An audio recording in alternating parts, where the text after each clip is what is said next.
আমি নিজে বলছি, আমার বুঝ হওয়ার পরে আমি কারো জন্য এতটা কাঁদি নাই। আমি আমার এই নওজোয়ান শহীদ শরীফ উসমান হাদি রাহিমাহুল্লাহ তাআলা, তার জন্য আমার চোখের পানি যেটুকু পড়েছে। আমার শায়েখ আল্লামা মুফতি মুশতাকুন নবী কাসিমি, আমি তাকে দেখছি বাচ্চার মতো অজরে কাঁদছে। একসাথে ভাত খাইতে বসছি, ভাতের থালার সামনে পর্যন্ত হুজুরে দেখছি কাঁদতেছে। কয় মাওলানা, আমি তো ছেলেটারে ভুলতে পারছি না। আজকে তোমরা দেখছো, সারা পৃথিবী দেখছে, একজন 33 বছর বয়সের যুবক। এই যুবক ইমানদার ছিল। আমার প্রিয় ভাই, আমার কলিজার টুকরা ভাই শহীদ শরীফ উসমান হাদি রাহমাতুল্লাহ আলাই, এই নওজোয়ান ইমানদার নওজোয়ান 5 ওয়াক্ত নামাজ সে পড়ত প্রতিদিন। খোদার কসম, ফজরের নামাজ সে জামাতে পড়ত। ফজরের জন্য বন্ধুদেরকে ডাকতো। ফজরের নামাজ পড়ে তার সংসদীয় এলাকা, যেখান থেকে সে স্বতন্ত্র প্রার্থী হতে চেয়েছে, সেখানে ওয়ার্কিং করত।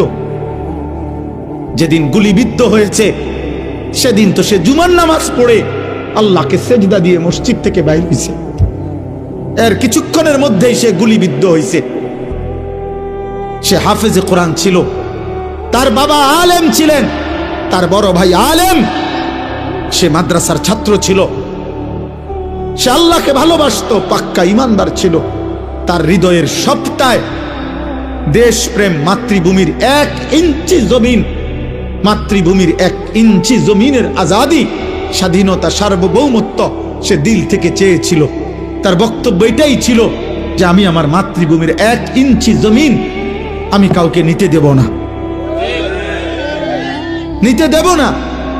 এক যুবক আল্লাহকেও রাজি করেছে, মাতৃভূমির প্রতি ভালোবাসা দেখাইছে।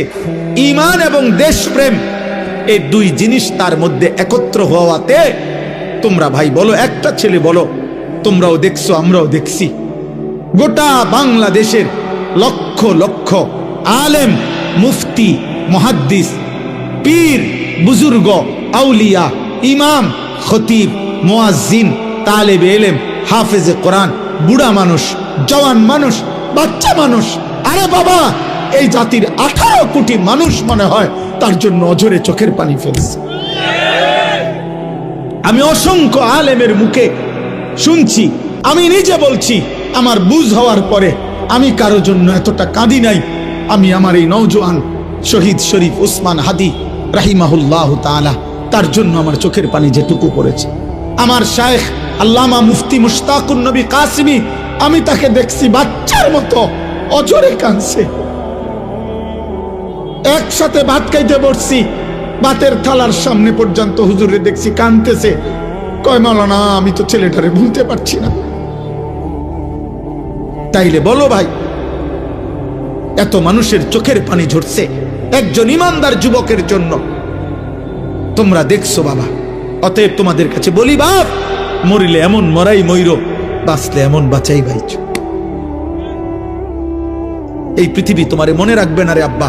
এই নারী, ছবি, মোবাইল, অশ্লীল দৃশ্য, জিনা, ব্যভিচার, মদ, জুয়া, বন্ধুদের অসৎ আড্ডা, রাত্র দিন মোবাইলের আসক্তি, আর 1 ওয়াক্ত নামাজের সেজদা নাই।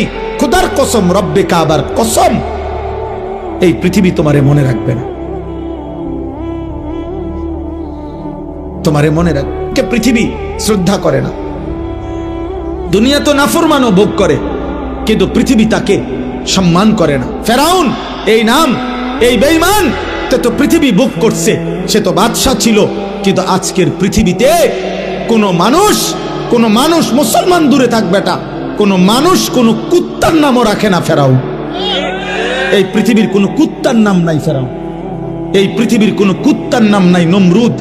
এই পৃথিবীর কোনো কুত্তার নাম কেউ আবু জেহেল রাখে না।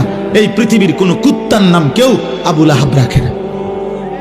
কিন্তু 1450 বছর আগে এক গোলাম, কৃতদাস, হাবশি গোলাম, নিগ্রু, কালো গোলাম, সে আল্লাহকে রাজি করেছে।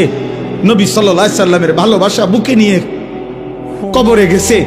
আজকে 1450 বছর পরেও পৃথিবীর লক্ষ কোটি ইমানদারের সন্তানের নাম বেলাল। বেলালের কোনো আঞ্চলিকতা নাই, বেলালের কোনো সীমানা নাই। বেলাল সারা পৃথিবীর, আবু বকর সারা পৃথিবীর, ওমর সারা পৃথিবীর।